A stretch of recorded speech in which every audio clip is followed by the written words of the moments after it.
సునీత గోపీనాథ్ గారికి అట్లాగే వేదిక పైన ఉన్న వారి కుటుంబ సభ్యులు మాగంటి గోపన్న బిడ్డలు అక్షర దిశర వాళ్ళ అబ్బాయి వాత్సల్య అట్లాగే మా తమ్ముడు జుబ్లీహిల్స్ మాజీ శాసనసభ్యుడు వాళ్ళ కాలికి బల్పం కట్టుకొని సునీతమ్మ గెలుపు కోసం తిరుగుతున్న సోదరుడు పీజేఆర్ వారసుడు విష్ణువర్ధన్ రెడ్డి గారికి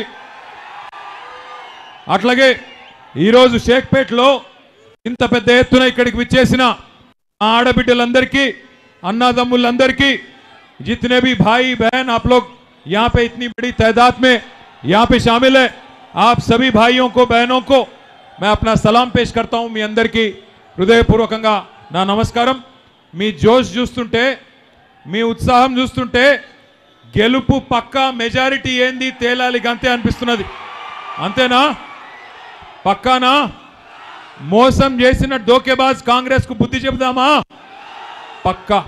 ఒక్కసారి దయచేసి మీరు ఆలోచించాలని కోరుతా ఉన్నా।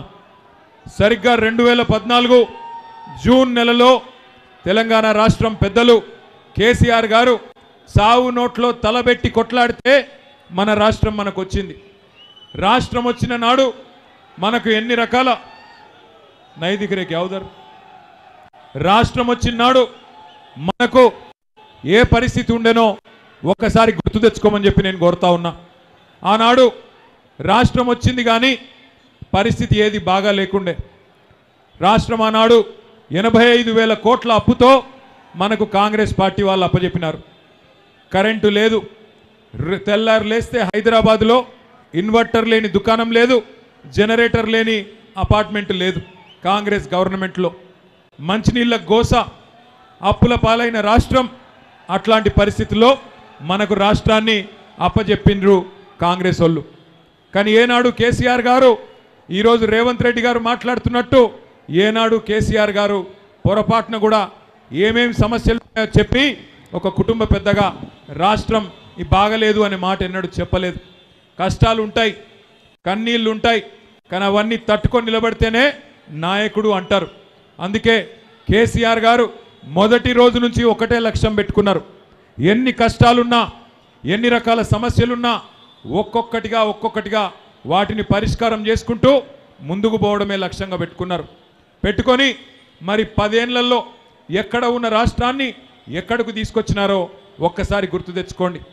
మనం ఆ రోజు రాష్ట్రం ఏర్పడ్డ నాడు మన రాష్ట్రంలోని తలసరి ఆదాయం ₹1,00,000 మాత్రమే। మన రాష్ట్రంలో 2023లో భారతదేశంలోనే నెంబర్ 1 రాష్ట్రంగా మన తెలంగాణను ₹3,87,000 తలసరి ఆదాయంతో తయారు చేసింది కేసీఆర్ గారు। కరెంటు లేని రాష్ట్రంలో 24 గంటల కరెంటును తెచ్చింది కేసీఆర్ గారా కాదా? కేసీఆర్ గారు వచ్చినాకనే కదా కరెంటు సమస్య పోయింది। నేను చెప్పేది కరెక్టేనా? కరెంటు సమస్య పరిష్కారం చేసి, మంచినీళ్ళ సమస్య పరిష్కారం చేసి, గ్రామాలలో చెరువులు బాగు చేసి, గ్రామాలలో గోదావరిని కృష్ణను అక్కడి నుండి నీళ్లు తీసుకొచ్చి వ్యవసాయాన్ని బాగా చేసి, హైదరాబాద్లో ఇగో ఇట్లాంటి షేక్పేట ఫ్లైఓవర్ లాంటి ఫ్లైఓవర్లు ఒకటి కాదు రెండు కాదు 42 ఫ్లైఓవర్లు, ఇగో ఇట్లాంటి షేక్పేట లాంటి బ్రిడ్జులు 42 ఫ్లైఓవర్లు కట్టి హైదరాబాద్లో ఇక్కడ అభివృద్ధి, పల్లెలలో అక్కడ అభివృద్ధి చేసి మొత్తానికి మన రాష్ట్రాన్ని భారతదేశంలో నెంబర్ 1గా నిలబెట్టింది కేసీఆర్ గారు। అన్ని రంగాలలో 1-2 కాదు, చదువుకోవాలనుకునే పిల్లలకి 1000 గురుకుల పాఠశాలలు పెట్టి 1022 గురుకుల పాఠశాలలు పెట్టి ఎస్సీ ఎస్టీ బీసీ మైనారిటీ అగ్రవర్ణాల్లో ఉండే పేద పిల్లలు అందరికీ కడుపు నిండా చదువు చెప్పింది కేసీఆర్ ప్రభుత్వం। పుట్టిన బిడ్డకు కేసీఆర్ కిట్టు, అట్లాగే పెళ్లి చేసుకుంటే షాదీ ముబారక్ కళ్యాణ లక్ష్మి పేరు మీద ₹1,116, ఆడబిడ్డ పుడితే 13,000 ప్రభుత్వ ఆసుపత్రిలో, మగబిడ్డ పుడితే ₹12,000। ఇట్లా పుట్టిన బిడ్డ నుండి చనిపోయే ముసలి తాత దాకా అవ్వ దాకా అందరినీ ఆదుకున్నది కేసీఆర్ ప్రభుత్వం। ₹200 ఉండే పెన్షన్ కాంగ్రెస్ ప్రభుత్వంలో దానిని ₹2,000 చేసింది కేసీఆర్ గారి ప్రభుత్వం। ప్రతి ఒక్కరికి ఏదో ఒక రకమైన మేలు చేసే ప్రయత్నం చేసింది తప్ప ఎక్కడ కూడా పొరపాటున ఎవరికి నష్టం చేయలేదు కేసీఆర్ గారు। 10 ఏళ్లలో ఎక్కడ ఉన్న తెలంగాణని కేసీఆర్ గారు ఎక్కడికి తీసుకొచ్చారో ఒక్కసారి గుర్తు తెచ్చుకోండి। ఎన్ని అద్భుతమైన కార్యక్రమాలు, పరిశ్రమలు ఎట్లా వచ్చినాయి, ఐటీ ఎట్లా పెరిగింది, అట్లాగే పట్టణం ఎట్లా పెరిగింది, పల్లె ఎట్లా బాగుపడ్డది, ఇవన్నీ మీ కళ్ళ ముందు ఉంది. మీరు హైదరాబాద్లో 2023 ఎన్నికల్లో కూడా ఒక్కటంటే ఒక్క సీటు కూడా కాంగ్రెస్ పార్టీకి ఇయ్యలేదు. మళ్ళీ తిరిగి కేసీఆర్ గారికే జై కొట్టి ఆ రోజు జూబ్లీహిల్స్ నియోజకవర్గంలో కూడా మాగంటి గోపీనాథ్ గారిని మీరు అఖండమైన మెజారిటీతో గెలిపించి తిరిగి మూడవసారి శాసనసభకు పంపినారు. మరి ఈరోజు ఒక్కసారి మీరు ఆలోచన చేయండి. అనుకోకుండా గోపన్న కూడా మీ అందరికీ ఎప్పుడు అందుబాటులో ఉంటూ, మీ అందరితో ఎప్పుడు కలిసిమెలిసి ఉంటూ, ఎప్పుడు ఏ కష్టం వచ్చినా ఏ సమస్య వచ్చినా మీకు అందుబాటులో ఉన్నవాడు మాగంటి గోపీనాథ్ గారు. ఆయనను మీరు 5 ఏళ్ల కోసం గెలిపించినారు. కానీ దురదృష్టవశాత్తు ఆరోగ్య సమస్యల వల్ల సంవత్సరన్నర లోపలనే గోపీనాథ్ గారు మన మధ్యలో లేకుండా పోవడం మనందరికీ కూడా ఎంతో బాధ కలిగించిన విషయం. ఇవాళ ఆ కుటుంబం, ఏ కుటుంబం అయితే పార్టీకి సేవ చేసిందో, ఏ కుటుంబం అయితే జూబ్లీహిల్స్ నియోజకవర్గానికి గోపీనాథ్ గారి రూపంలో అండగా నిలబడ్డదో ఆ కుటుంబం ఒక పెద్ద దిక్కును కోల్పోయి ఇవాళ మీ ఆశీర్వాదం కోసం ఆ ఇంటి ఆడబిడ్డ మీ అందరి దగ్గరికి కూడా వస్తూ ఉన్నది. తప్పకుండా ఈ ఆడబిడ్డను మీరందరూ ఆశీర్వదిస్తారని, తప్పకుండా మంచి మెజారిటీతో గెలిపిస్తారని చెప్పి నేను బలంగా నమ్ముతా ఉన్నా. దయచేసి మీరందరూ కూడా ఒక్క విషయం ఆలోచించాలని నేను మనవి చేస్తూ ఉన్నా. ఇప్పుడు వచ్చిన ఎన్నికతో, ఈ ఎన్నికల్లో గెలుపుతో, ఈ ఎన్నికల్లో ఓటమితో ప్రభుత్వానికి ఏమీ కాదు. కానీ ఒకసారి ఆలోచించండి. 2 ఏళ్ళు అయింది కాంగ్రెస్ ప్రభుత్వం వచ్చి. ఎవరికన్నా ఒక్క మనిషికి రాష్ట్రంలో ఏమన్నా మంచి జరిగిందా ఒక్కసారి ఆలోచించండి. ఎన్ని మాటలు చెప్పినారు, ఎన్ని అబద్ధాలు చెప్పారు, ఎన్నెన్ని రకాల వాగ్దానాలు చేసినారో ఒక్కసారి గుర్తు తెచ్చుకోండి. హతేలీ మే జన్నత్ దిఖాకే, అరిచేతిలో స్వర్గం చూపెట్టి అందరికీ అడ్డగోలు హామీలు ఇచ్చి, ముఖ్యంగా గ్రామీణ ప్రాంతాల్లో ఉండే రైతాంగాన్ని, గ్రామీణ ప్రాంతంలో ఉండే మరి అక్కడ ఉండే పెద్దలని మోసం చేసి కళ్ళబొల్లి కబుర్లు చెప్పి 420 హామీలు ఇచ్చి ఇవాళ అధికారంలోకి వచ్చింది కాంగ్రెస్. అధికారం పెద్ద విషయం కాదు. 10 ఏళ్ళు మీరు మాకిచ్చారు, ఇవాళ వాళ్ళకి ప్రజలు అవకాశం ఇచ్చారు. నేను మిమ్మల్ని దయచేసి ఆలోచించమని కోరుతా ఉన్నా. 10 ఏళ్ళ మా పరిపాలన మీ ముందుంది. 2 ఏళ్ల కాంగ్రెస్ పరిపాలన కూడా మీ ముంగట ఉన్నది. ఈ 2 ఏళ్ల కాంగ్రెస్ పరిపాలనలో ఎవరికైనా మంచి జరిగిందా, ఎవరికైనా మేలు జరిగిందా ఆలోచించి ఓటేయండి. కాంగ్రెస్ పార్టీకి ఓటేయడానికి ఒక్క కారణం ఉందా దయచేసి ఆలోచన చేయండి. ఒక్కటంటే ఒక్క కారణం ఉందా? ఎన్ని మాటలు చెప్పినారు. పెద్ద మనుషులకి కేసీఆర్ గారు 2000 పెన్షన్ ఇస్తే మేము 4000 పెన్షన్ ఇస్తామని చెప్పినారు. అట్లాగే ప్రతి ఆడబిడ్డకి నెలకు 2500 రూపాయలు నెలకు ఇస్తామని చెప్పినారు. ఒక్క ఆడబిడ్డకైనా మరి అది కూడా 100 రోజుల్లో ఇస్తామని చెప్పినారు. ఒక్క ఆడబిడ్డకైనా నెలకు 2500 అందిందా? ఎవరికన్నా వచ్చిందా 2500? ఎవరికన్నా 4000 పెన్షన్ వచ్చిందా? తులం బంగారం ఇస్తామన్నారు, ఇచ్చినారా? తులం బంగారం వచ్చిందా? ఎవరికైనా గట్టిగా చెప్పాలా? ఆడపిల్లలకు స్కూటీలు ఇస్తామన్నారు, ఇచ్చినారా? పోనీ కేసీఆర్ గారు కష్టపడి బాగా చేసిన కరెంటుని ఇవాళ కరెంట్ అన్న సక్కగిస్తున్నారా ఈ ప్రభుత్వం? మంచినీళ్ళకు బిల్లులు వస్తున్నాయా? కేసీఆర్ గారు ఉన్నప్పుడు 20,000 లీటర్లకు ఫ్రీ వాటర్ ఇచ్చిండు. హైదరాబాద్లో 20,000 లీటర్లు ఫ్రీగా ఇక్కడ ఉండే పేదలకు ఇచ్చిండు. ఇవాళ ఈ ప్రభుత్వం వచ్చినాక బిల్లులు వస్తున్నాయా? వస్తున్నాయా లేవా? ఇవాళ కేసీఆర్ ఫ్రీగా ఇచ్చిన నీళ్లు కూడా ఇచ్చే తెలివి లేదు, ఇచ్చే ముఖం లేదు వీళ్ళకి. కరెంట్ ఇచ్చే తెలివి లేదు, నీళ్ళు ఇచ్చే తెలివి లేదు, పేదలకి పథకాలు ఇచ్చే తెలివి లేదు, కనీసం కేసీఆర్ గారు ఇచ్చిన పథకాలు కొనసాగించే తెలివి కూడా లేదు. కేసీఆర్ గారు ఎన్నడూ పేరు మీద, మతం పేరు మీద రాజకీయం చేయలేదు. పేదవాళ్ళు ఏ కులంలో ఉన్నా, ఏ మతంలో ఉన్నా మంచి చేయాలని ఆలోచన చేసినారు. ఒకసారి గుర్తు తెచ్చుకోండి. బతుకమ్మకు కేసీఆర్ గారు ఉన్నప్పుడు చీరలు వస్తుండేనా? ఒక్కసారి చీరలు వస్తున్నాయి అన్నటోళ్ళు చేయలేవట్టాలి. బతుకమ్మ కేసీఆర్ ఉన్నప్పుడు చీరలు వచ్చినాయా? ఇలా కాంగ్రెస్ వచ్చినాక చీరలు వస్తున్నాయా? కేసీఆర్ గారు ఉన్నప్పుడు రంజాన్ तोहफा వస్తుండేనా లేదా? केसीआर साहब जब थे रमजान का तोहफा आता था कि नहीं आपको? आज मिल रहा आपको रमजान का तोहफा? केसीआर साहब जब थे तब के आप क्रिसमस के टाइम पे क्रिसमस गिफ्ट मिलता था. अब क्रिसमस गिफ्ट मिल रहा क्या? क्रिसमस कानून का वस्तुंदा? केसीआर साहब जब थे हुकूमत में केसीआर किट देते थे. आज केसीआर किट मिल रहा क्या आपको? आपके बच्चों को केसीआर किट मिल रहा क्या आपको? 2 साल में एक वादा नहीं निभाए, एक भी स्कीम ढंग से अमल नहीं करे, क्या मुंह लेके फिर वोट मांगने आ रहे कांग्रेस वाले, हमें तो नहीं समझ आ रहा। मुझे एक छोटा सा जुमला याद आ रहा है, वादे तो हसीन करते हैं, वादे तो हसीन करते हैं पर निभाना भूल जाते हैं, वादे तो हसीन करते हैं पर निभाना भूल जाते हैं, आग लगा के सीने में बुझाना भूल जाते हैं, आग लगा के सीने में बुझाना भूल जाते हैं, वादे तो हसीन करते हैं నిభానా భూల్ జాతే हैं। మాటలు చెప్పిండ్రు కానీ నిలబెట్టుకునే తెలివి లేదు, వాటిని అమలు చేసే జ్ఞానం లేదు। ఈ రోజు ఒక్కసారి మీరు దయచేసి ఆలోచన చేయండి, కేసీఆర్ గారు ఉన్నప్పుడు ఒక్కొక్క పేదవాడికి ఎంతో కొంత లాభం జరిగింది। జీవో నంబర్ 58 కింద, జీవో నంబర్ 59 కింద కేసీఆర్ గారు హైదరాబాద్ పట్టణంలో 1,50,000 మంది పేదవాళ్ళకి పట్టాలు ఇచ్చినారు।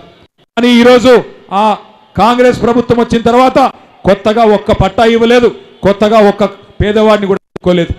కేసీఆర్ గారు ఉన్నప్పుడు మీ జూబ్లీ హిల్స్ నియోజకవర్గానికి కూడా 3,500 మందికి డబుల్ బెడ్రూమ్ ఇల్లు ఇచ్చినారు। మొత్తం హైదరాబాద్ లో 1,00,000 డబుల్ బెడ్రూమ్ ఇల్లు కేసీఆర్ గారు కట్టించినారు। మరి నేను అడుగుతా ఉన్నా, కాంగ్రెస్ ప్రభుత్వం వచ్చినాక ఒక్క ఇల్లన్న ఈ 2 ఏళ్లలో కట్టినరా? ఒక్క ఇల్లు కట్టినరా? ఇందిరమ్మ రాజ్యం అంటే ఇండ్లు కూలగొట్టుడే ఇందిరమ్మ రాజ్యమా? హైడ్రా పేరు మీద ఇవాళ మీ బస్తీలకు బుల్డోజర్ పంపుతున్నాడు రేవంత్ రెడ్డి। ఇందిరమ్మ రాజ్యం అంటాడు, మరి గరీబోళ్ళ ఇండ్ల మీదికి ఇవాళ బుల్డోజర్ పంపుతడమే ఇందిరమ్మ రాజ్యమా? ఆలోచన చేయండి।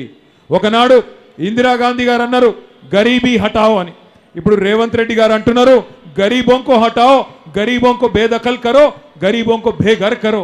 అంటే ఇల్లు లేకుండా బయటికి మెడల్ పట్టి నూకుతున్నాడు రేవంత్ రెడ్డి గారు। కేసీఆర్ 1,00,000 డబుల్ బెడ్రూమ్ ఇల్లు కడితే రేవంత్ రెడ్డి గారు 2 సంవత్సరాలలో కొన్ని వేల పేదల ఇండ్లు నేలమట్టం చేసిండు। ఆ పేదల శాపాలు ఇలా ఈ కాంగ్రెస్ పార్టీకి ఉరితాడై చుట్టుకుంటాయనే మాట నేను మీకు విజ్ఞప్తి చేస్తా ఉన్నా। దయచేసి ఆలోచన చేయండి, ఎట్లా ఉన్న రాష్ట్రం ఎట్లా అయిపోయింది, ఎట్లా ఎంత అద్భుతంగా అన్ని రకాలుగా అన్ని శీర్షికల్లో అన్ని విధాలుగా టాప్లో ఉండే తెలంగాణ రాష్ట్రం। ఎకనామిక్ గ్రోత్లో అంటే సంపద సృష్టించడంలో నంబర్ 1 తెలంగాణ రాష్ట్రం కేసీఆర్ గారు ఉన్నప్పుడు। కానీ ఇవాళ చూస్తే బాధ అవుతున్నది, పేపర్లు రాస్తున్నాయి, కొత్త కొత్త రిపోర్ట్లు వస్తున్నాయి, రియల్ ఎస్టేట్ వ్యాపారం మొత్తం నాశనం చేసిండు। హైడ్రా అని తెచ్చి మొత్తం రియల్ ఎస్టేట్ను కుప్పగూల్చిండు। నేను చెప్పేది కరెక్టేనా కాదా? ఫ్లాట్లు కొనేటోడు లేడు, ఇవాళ మొత్తం రియల్ ఎస్టేటు కుప్ప చేసి పెట్టిండు। ఆటో అన్నల కారోబార్ మొత్తం దెబ్బతీసిండు। ఒకప్పుడు 2-2.5 వేలు సంపాదించే ఆటో డ్రైవర్లు ఇవాళ 1,000-1,200 సంపాదించలేని పరిస్థితి, 162 మంది ఆటో అన్నలు ఆత్మహత్య చేసుకునే పరిస్థితి। రియల్ ఎస్టేట్ బంద్ అయింది, కారోబార్లు దెబ్బతిన్నాయి, పరిశ్రమలు పారిపోతున్నాయి। 1 కాదు 2 కాదు, మొన్ననే కార్నింగ్ అనే పరిశ్రమ తమిళనాడుకు పారిపోయింది, కేన్స్ అనే పరిశ్రమ గుజరాత్కు పారిపోయింది, ఫాక్స్కాన్ పరిశ్రమ చెన్నైకి పారిపోయింది, ఇంకొక ప్రీమియర్ ఎనర్జీ అనే పరిశ్రమ ఆంధ్రాకి వెళ్ళిపోయింది। ఉన్న పరిశ్రమలు ఇవాళ పక్క రాష్ట్రాలకు పోతుంటే ఏం చేస్తున్నది ఈ ప్రభుత్వం? దయచేసి మీరు ఆలోచన చేయండి। అదే కేసీఆర్ ప్రభుత్వం ఉన్నప్పుడు 3.5 లక్షలు ఉన్న ఐటీ ఉద్యోగులు దాదాపు 10 ఏళ్ల లోపలనే 10 లక్షల ఉద్యోగాలు సృష్టించింది కేసీఆర్ గారి నాయకత్వమా కాదా? ఒక్కసారి గుర్తు తెచ్చుకోండి। ఇంత అద్భుతంగా కేసీఆర్ గారు పనిచేసి 10 ఏళ్ళు మరి అద్భుతంగా తెలంగాణని నెంబర్ 1 చేస్తే ఇవాళ రేవంత్ రెడ్డి గారి ప్రభుత్వం ఇవాళ లాస్ట్ ర్యాంక్ మొత్తం 28 రాష్ట్రాల్లో చివరి ర్యాంకులో పెట్టి తెలంగాణను చూస్తుంటే నిజంగా తెలంగాణ కోసం కొట్లాడిన ప్రతి ఒక్కరికి దుఃఖం వచ్చే పరిస్థితి వచ్చింది। ఇక ముఖ్యమంత్రి గారు ఒక మాట దయచేసి మీరందరూ ఆలోచన చేయాలా, ఎవరన్నా ముఖ్యమంత్రి గారు పెద్ద మనిషి, ముఖ్యమంత్రి అంటే కుటుంబానికి పెద్ద, ఆయననే రోత మాటలు మాట్లాడితే, ఆయననే పనికిమాలిన భాష మాట్లాడితే ఎవరన్నా వస్తారా? పెట్టుబడి పెట్టేటోడు ఎట్లా మాట్లాడుతున్నాడు ఆయన, ఏమంటున్నాడు? ఎవరన్నా పోయి రేవంత్ రెడ్డి గారిని అయ్యా నువ్వే చెప్పినావు కదా, మరి అక్కడ కనబడుతున్నాయి బోర్డు చూడండి, నువ్వే చెప్పినావు కదా, ఆడపిల్లలకు చెప్పినావు నెలకు 2.5 వేలు ఇస్తా అని, పేదవాళ్ళకు ముసలి వాళ్ళకు చెప్పినావు నెలకు 4,000 పెన్షన్ ఇస్తా అని, వికలాంగులకు చెప్పినావు నెలకు 6,000 పెన్షన్ ఇస్తానని, అట్లాగే మరి రైతులకు చెప్పినావు మైనారిటీలకు మైనారిటీ సబ్ ప్లాన్ అన్నావు, అట్లాగే ఆటో డ్రైవర్లకు సంక్షేమ బోర్డు అన్నావు, మొత్తం 420 హామీలు ఇచ్చినావు. మరి ఎప్పుడు అమలు చేస్తావు అంటే రేవంత్ రెడ్డి గారు కుటుంబ పెద్ద ఎట్లా మాట్లాడాలా, కొద్దిగా ఇబ్బంది ఉన్నది, 4 రోజులకి ఇస్తా, జర్ర ఓపిక పట్టమని చెప్పాలి. కానీ ఆయన ఏమంటున్నాడు, దబాయిస్తున్నాడు. ఏం చేస్తారు మీరు నన్ను, కోసుక తింటారా, ఏం చేస్తారు మీరు నన్ను, కొడతారా అని రేవంత్ రెడ్డి గారు హుంకరిస్తూ ఉన్నాడు. ఇది ఒక కుటుంబ పెద్దకు ఉండాల్సిన లక్షణమా? దయచేసి మీరు ఆలోచన చేయండి. ఎలక్షన్లు వస్తాయి పోతాయి, కానీ ఇవాళ 4 లక్షల మంది జూబ్లీహిల్స్ ఓటర్లకు 4 కోట్ల మంది తెలంగాణ ప్రజల గోస తీర్చే అవకాశం మీ చేతికొచ్చింది. మీరిక్కడ గట్టిగా జూబ్లీహిల్స్లో తీర్పిచ్చి కాంగ్రెస్ పార్టీ డిపాజిట్ జప్తు చేస్తే ఖచ్చితంగా 4 కోట్ల మంది తెలంగాణ ప్రజలకు అక్కడ ఉన్న బాకీ ఉన్నాయన్నీ మీకు బ్రహ్మాండంగా వాళ్ళకు అందుతాయి. నెలకు 2,500 పెన్షను, నెలకు 2,500 మహిళలకు రావాలంటే కాంగ్రెస్ డిపాజిట్ జూబ్లీహిల్స్లో పోవాలి. నెలకు 4,000 రూపాయల పెన్షన్ ముసలోళ్లకు పెద్ద మనుషులకు రావాలంటే కాంగ్రెస్ డిపాజిట్ జూబ్లీహిల్స్లో పోవాలి. వికలాంగులకు 6,000 రావాలంటే కాంగ్రెస్ పార్టీ చిత్తుగా జూబ్లీహిల్స్లో ఓడిపోవాలి. నేను చెప్పేది కరెక్టేనా కాదా? ఒకవేళ కాంగ్రెస్కు ఓటేస్తే ఏమవుతుంది? రేవంత్ రెడ్డి ఒక్కటే అనుకుంటాడు, నేను ఏమి ఇవ్వకపోయినా, మహిళలకు నేను నెలకు 2,500 ఇవ్వకపోయినా, సిలిండర్ 500 అని చెప్పి 1000 రూపాయలు ఇచ్చినా, కరెంటు ఫ్రీ అని కరెంటు ఇవ్వకపోయినా, ఏమి ఇవ్వకపోయినా వీళ్ళు మళ్ళా నాకే వేస్తున్నారు ఓట్లు, కాబట్టి ఏమి ఇచ్చే అవసరం లేదు అని చెప్పి తెల్లారి మొత్తం ఎగబెడతాడు. ఒక్కసారి గట్టిగా బుద్ధి చెప్తే, ఒక్కసారి మీరు గట్టిగా తీర్పు చెప్తే జూబ్లీహిల్స్ వాళ్ళు 4 కోట్ల మంది తెలంగాణ ప్రజలకు లాభం అవుతుంది.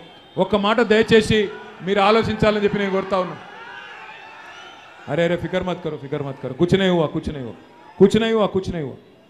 मी अंदर की నేను చేసే విజ్ఞప్తి ఏంటంటే आप एक बार सोचो, आप लोग एक मर्तबा सोचो. अगर इनको ऐसे ही हम वोट पे वोट देते गए, आजकल मैं देख रहा हूँ कुछ लोग, हमारे भाई लोग कांग्रेस को वोट दियो, कांग्रेस को वोट दियो बोल के बोल रहे. मैं आपसे कहना चाहता हूँ 75 साल 75-78 ईयर्स आप कांग्रेस को वोट देते आए. माइनॉरिटीज़ को, खास हमारे मुसलमान भाई बहन को कांग्रेस वोट बैंक की तरह इस्तेमाल करते आई. आप एक नहीं, 2 नहीं, 11 मौके दिए कांग्रेस को हुकूमत बनाने का, वहां मरकज में और यहां पे रियासत में, हर जगह कांग्रेस ही थी. 65 साल से ज्यादा, 65 साल कांग्रेस हुकूमत चलाने के बाद आज हमारे कोई बहन या भाई अगर गरीब है, अगर लाचार है, अगर पासमंदगी में है, तो कौन उसका जिम्मेदार है? 10 साल हुकूमत चला के आपकी खिदमत करने वाले केसीआर साहब कि 65 साल हुकूमत चला के भी गरीबी हटाओ बोल के आज तक कुछ नहीं करने वाली कांग्रेस पार्टी जिम्मेदार है. कौन जिम्मेदार है? आप एक बार सोचिए. कांग्रेस ये मानती है कि आपके वोट उन पे उनका गुत्ता है, उनका टेका है. मैं आप सभी भाइयों से, बहनों से कहना चाहता हूं, क्या किया कांग्रेस ने 2 साल में? आप एक मर्तबा सोचिए, गौर करिए. ఇంకొక మాట నేను మీకు చేసే విజ్ఞప్తి, ఇవాళ రేవంత్ రెడ్డి గారు, కాంగ్రెస్ ప్రభుత్వం, రాహుల్ గాంధీ వాళ్ళు ఏమనుకుంటున్నారంటే జూబ్లీహిల్స్ ప్రజల అమాయకులు ఆఖరికి వచ్చి షేక్పేట బస్తీలల్లా, షేక్పేట విలేజ్లా, ఇంకా మిగతా రేమత్ నగర్లా, బోరబండల ఆడ ఈడ మేము మొత్తం దోసుకొని సంపాదించిన పైసలు విదజల్లితే పైసలు ఇచ్చేస్తే ఓట్లు వేస్తారు అనుకుంటున్నారు. కాంగ్రెస్ వాళ్ళు వస్తారు, ఇంటింటికి వచ్చి పైసలు ఇచ్చి ఓట్లు కొనే ప్రయత్నం చేస్తారు. నేను మీ అందరిని ఒకటే రిక్వెస్ట్ చేస్తున్నా, ముఖ్యంగా మా ఆడబిడ్డలు, అన్నదమ్ములను రిక్వెస్ట్ చేస్తున్నా, కాంగ్రెస్ వాళ్ళు వచ్చి ఇంటింటికి వచ్చి పైసలు ఇవ్వబోతారు. మీరు కూడా ఏం చేయండి, కాంగ్రెస్ వాళ్ళు పైసలు ఇస్తే బరాబర్ తీసుకోరు, తప్పేం లేదు. పైసలు వాళ్ళ పైసలేం కాదు, మందిని ముంచి సంపాదించిన పైసలు బరాబర్ తీసుకుంటారా లేదా? కానీ ఓటు ఎవరికేయాలి? ఓటు ఎవరికేయాలి? ఏ గుర్తు? ఎందుకు చెప్తున్నా అంటే వాళ్ళు మామూలు వాళ్ళు కాదు, కాంగ్రెస్ వాళ్ళు దేశముదురులు. వాళ్ళు ఏం చేస్తారు, పైసలు చేతిలో పెడతారు. ఓటుకు 5,000 ఇస్తారట, రాసుకోండి. ఓటుకు 5,000 ఇస్తే మీరేం చేయరు ఎరికేనా? 5,000 ఇస్తే మంచిగా జేబులో పెట్టుకొని మెల్లగా అడుగురి, అవు బిడ్డ మరి మిగతా పైసలు ఎప్పుడు ఇస్తావు కొడుకు అని అడుగురి. అగో ఏం పైసలు అంటే, అవు గా బాకీ. అరే నీకు దండం పెడతారా భయ్, బంద్ చేయి నువ్వు, ఓయ్ బంద్ కర్రే బడే బాయ్, బంద్ కర్. ఇగో గా పైసలు బాకీ, ఎంత బాకీ ఉన్నాడు రాసిరు చూడు. ఒక్కొక్క ఆడబిడ్డకు 24 నెలలకు నెలకు 2,500 చొప్పున 60,000 బాకీ ఉన్నాడు రేవంత్ రెడ్డి, కాంగ్రెస్ వాళ్ళు. 5,000 జేబులో పెట్టుకోండి, మరి మిగతా 55,000 ఎప్పుడు ఇస్తావు కొడుకా అని మెల్లగా అడుగుండ్రి. ముసలోళ్ళ దగ్గర పోయి 5,000 చేతిలో పెడితే, నువ్వు నాకు 48,000 బాకీ ఉన్నావు కదా బిడ్డ, 24 నెలలు 2,000 చొప్పున 48,000 బాకీ ఉన్నావు, 5,000 ఇచ్చినావు, మిగతా 43,000 ఎప్పుడు ఇస్తావు కొడుకా అని అడుగుండ్రి. అట్లాగే ఆటో డ్రైవర్ల దగ్గర పోయి పైసలు పెడితే నాకు నెలకు 1000 రూపాయలు ఇస్తాన్నావు, 24,000 ఇవ్వాలి, మరి 5,000 ఇచ్చినావు, మిగతా 19,000 ఎప్పుడు ఇస్తావు బిడ్డ కాంగ్రెస్ ఓడా అని అడగాలి. ఇంకొకటి కూడా ఉన్నది డేంజర్. వాళ్ళు ఏం చేస్తారంటే చేయి ఆపమంటారు, ప్రమాణం చేయమంటారు. ప్రమాణం చేసుడు తెలుసు కదా, ఇట్లా దేవునికి మీద ఒట్టేసి చెప్పమంటారు. మీరు ఏం చేయాలి ఎరికేనా, వాళ్ళు ప్రమాణం చేయమనగానే మీరు కూడా చేయి ఆపాలి. నిజాయితీగా చేయి ఆపి కళ్ళు మూసుకొని మనసులో తుప్పాలు తుప్పాలు తుప్పాలు తుప్పాలు అనుకోవాలి. లోపల అనుకొని బయటికి వాళ్ళు ఏం చేయమంటే అది చేయాలి. ఏం తప్పు లేదు, ముళ్ళును ముళ్ళుతోనే తీయాలి, మోసాన్ని మోసంతోనే చేయించాలి. కాంగ్రెస్ ఓడిచ్చే పైసలు తీసుకోవాలి, కేసీఆర్ సార్కు ఓటేసి బ్రహ్మాండంగా గెలిపియాలి మాగంటి సునీతమ్మని. ఏ గుర్తు మనది? కారు గుర్తేనా? मर्शिपोर गदा। हमारे जितने भाई बहन हैं, आप तमाम भाइयों से भी मैं एक चीज़ कहना चाहता हूँ। मैं आते आते एक चीज़ यहाँ पे लिखे ला लिया, कहीं देखा था मैंने, अच्छा लगा इसीलिए बोलना चाह रहा हूँ। ये जुल्म और झूठ की दस्तार रहेगी कब तक? ये जुल्म और झूठ की दस्तार रहेगी कब तक? ये रेत की दीवार रहेगी कब तक? ये जुल्म और झूठ की दस्तार रहेगी कब तक? ये रेत की दीवार रहेगी कब तक? हमने तो हिटलर को भी मिटते हुए देखा, हमने तो हिटलर को भी मिटते हुए देखा। देखते हैं कांग्रेस तेरी सरकार रहेगी कब तक? जुबली हिल्स की आवाम अगर एक शानदार मुक्का मारेगी ना, ज्यादा दिन नहीं टिकने वाला है, ज्यादा दिन नहीं टिकेगा। इसीलिए मैं कह रहा हूं, ये जुल्म करने वाले कांग्रेस वालों कितने दिन रखेगी तुम्हारी सरकार, ये भी देखेंगे। इंशाअल्लाह जरूर जीतेंगे, जीत के आपका खिदमत करेंगे। और वादा है आपसे, वादा है आपसे, वादा है आपसे, जमहूरियत में जीतना चाहिए आवाम को, हमारे भाइयों को, बहनों को, गरीबों को। कोई पार्टी जीते कोई पार्टी हारे वो बेमतलब बात है, जीतना है हमारे भाइयों को, गरीबों को। यहां की आवाम की आवाज अगर दिल्ली तक पहुंचाना है, जिन्होंने धोखा दिया आपको, 4,000 करोड़ का बजट बोले माइनॉरिटीज को, 4 रुपया तक नहीं रखे। आपको बोले कि 1,000 अलग से देंगे, आपके लिए 1,000 करोड़ अलग से देंगे, वो भी मुकम्मिल नहीं हुआ।